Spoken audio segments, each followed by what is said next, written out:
தமிழகத்தில் நடந்து வரும் கொலை சம்பவங்களால் பொதுமக்களுக்கு போலீசார் மீதுள்ள நம்பிக்கையை இழக்க வைக்கிறது என்று தமிழிசை கூறியுள்ளார். சென்னை கோட்ட பாரதிய ஜனதா பேச்சாளர்கள் பயிற்சி முகாம் தீநகரில் உள்ள அக்கட்சியின் தலைமை அலுவலகமான கமலாலயத்தில் வியாழக்கிழமையன்று நடைபெற்றது.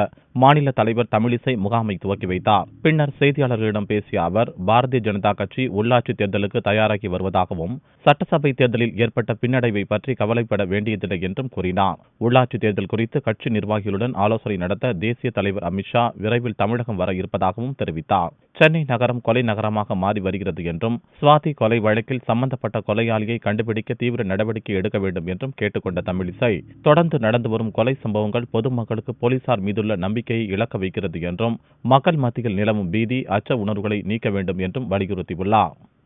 பெண்கள் பாதுகாப்பிற்காக என்னென்ன நடவடிக்கைகள் எடுக்க வேண்டும், அந்தந்த நடவடிக்கைகள் எடுக்க வேண்டும்.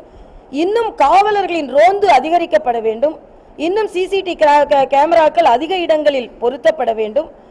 பொதுமக்களுக்கு எந்த பிரச்சனை என்றாலும் உடனே அவர்களுக்கு தெரியப்படுத்துவதற்கான ஹாட்லைன் வேணும். மிக விரைவாக, அதிகமாக அபாயகரத்தில் பொதுமக்கள், அதுவும் குறிப்பாக பெண்கள் இருக்கும் பொழுது அவர்கள் உடனே ஏதாவது அழைப்பு வந்தால் பாதுகாப்பதற்கு உடனே காவலர்கள் ஓடி வர வேண்டும் என்ற நிலை தமிழகத்தில் இருக்க வேண்டும்.